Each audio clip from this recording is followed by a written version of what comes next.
Welcome to my channel. I know it's been a while since I've uploaded a video. It's been about 3 weeks, so I'm going to try to get more on a schedule to where I upload a video every week, but I have to kind of find my groove and get into it, if you know what I mean. So today's video is going to be about depression and kind of like my backstory behind it. So if you didn't know, about 3 million cases, 3 million new cases in the U.S. per year. That includes men and women, children, everyone.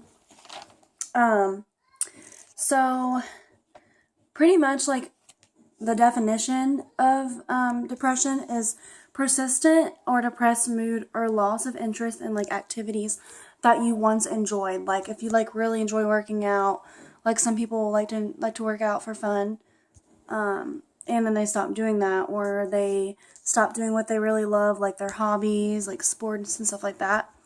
And then like I know when I was going through it, when I didn't like know what was going on, like I felt hopelessness, like I felt like I felt like a horrible person.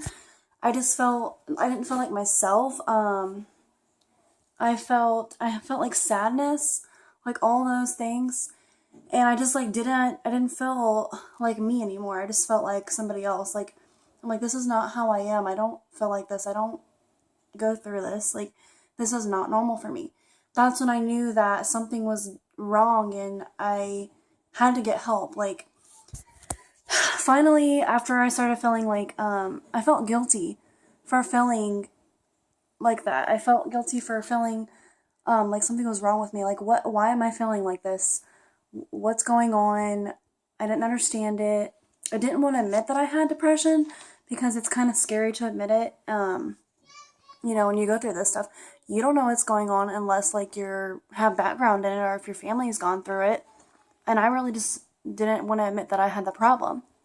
The main things that made me feel that I had to get help was I felt a lot of anxiety, like whenever I would leave Braylee, when I wasn't with her, when I went to work or wherever, and I wasn't there, I felt like, or whenever she went to sleep, anytime, I thought that she was gonna pass away from SIDS. Like that was on my mind every single day, all the time, and like I would not sleep at night. The first medicine my doctor put me on, it made me like super paranoid. So like when I got help at first, it made it worse. It made my paranoia kick into high gear. So like whenever she would fall asleep in her room, in her crib, I would stare at her monitor and all night. Like I would go to sleep for like 30 to 45 minutes to an hour, and then I would wake up, look at her monitor, stare at it, fall asleep, do it again, stare at it, fall asleep, do it again.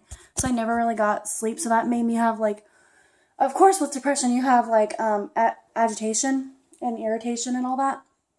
Like I was very irritable, and it would roll over into my workplace, and I knew I needed to get help. And when I finally did, I got on some medicine, and then it helped for a little bit. And then after a month, I had to get my medicine increased.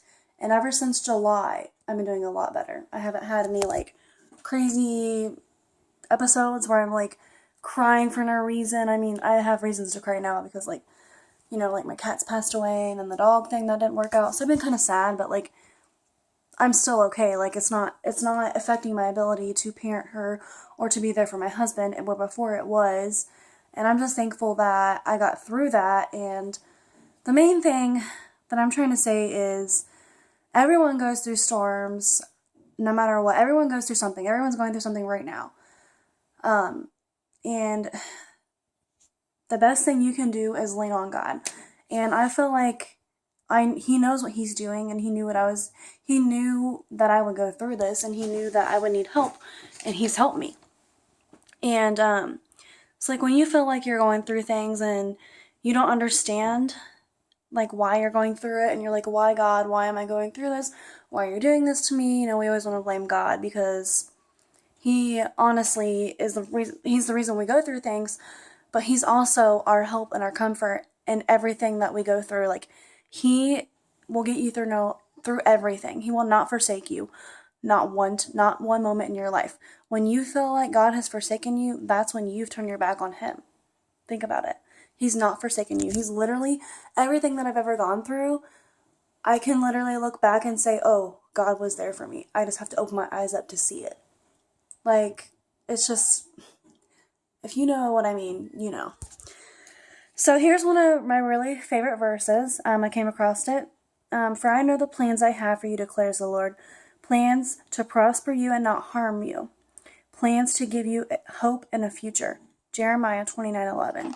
So when you're going through the storm and you feel that, again, like you feel that God is not there, and, you know, maybe you don't know God. I mean, not everyone does, but you really definitely should know who the Lord is, and you should get saved.